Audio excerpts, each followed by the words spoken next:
இப்படி எல்லாம் போஸ்டர் ஒட்டிருப்பா. ஏதோ நம்மள பயமுறுத்திட்டாளா, நடுநடுங்க வச்சிட்டாளா, அப்படி எல்லாம் போஸ்டர் ஒட்டிருக்காப்பா. அது ஒரு போஸ்டர்ல 50,000 ஓட்டு வித்தியாசத்துல ஒண்ணு நீங்க ஜெயிக்கல, இப்பவே எம்எல்ஏ பதவியை ராஜினாமா பண்ணிடுறீங்களான்னு போஸ்டர் ஒட்டி வச்சிருக்காப்பா. உனக்காக நான் என்னெல்லாம் செஞ்சிருப்பா. அதெல்லாம் கொஞ்சமாவது அவன் நினைச்சு பார்த்தாளா? இந்த உலகத்துல இப்படி ஒரு நன்றி கேட்டவள சேது, அவதான் போஸ்டர் எல்லாம் ஒட்டி இருப்பான்னு எப்படியா சொல்ற? அந்த கட்சியில சேர்ந்தவங்க கூட அவ கட்சியை சேர்ந்தவங்க அதை ஒட்டினா அதை அவ தடுத்து நிப்பாட்டி இருக்கணும்.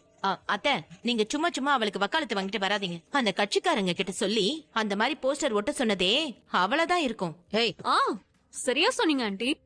ஏன் பாட்டி, சேது மாமாவையே எலெக்ஷன்ல எதிர்த்து நிக்கிற அளவுக்கு முடிவெடுத்த ஒருத்தி இந்த மாதிரி போஸ்டர் அடிச்சிருக்க மாட்டான்னு என்ன நிச்சயம்?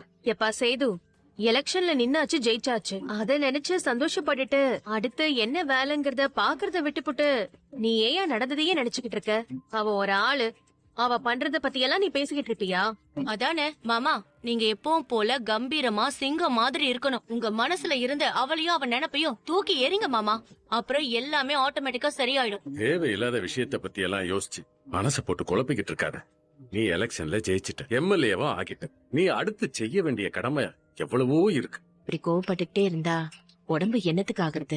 எங்கேயோ குப்பமேட்ல இருக்கிறவளை கொண்டு வந்து கோபுர கலசத்துல உட்கார வச்ச மாதிரி பட்டிக்காட்டுல இருக்கிறவளை கூட்டிட்டு வந்து இந்த பங்களால தங்க வச்சு அவளுக்கு ஒரு வாழ்க்கையை கொடுத்து அவளை தங்க தட்டுல தாங்குற மாதிரி தாங்குன்னு தாங்கி அவளுக்கு அப்படியே தங்கமும் வைரமுமா பூட்டி அப்படியே அன்பிலேயே அவளை குளிப்பாட்டினியே. இதெல்லாம் அவ மறந்துட்டாளேப்பா. அவளை 12ஆம் கிளாஸ் படிக்க வச்சு இப்ப டாக்டருக்கும் படிக்க வச்சு எம்பிட்டு காரியம் பண்ணா.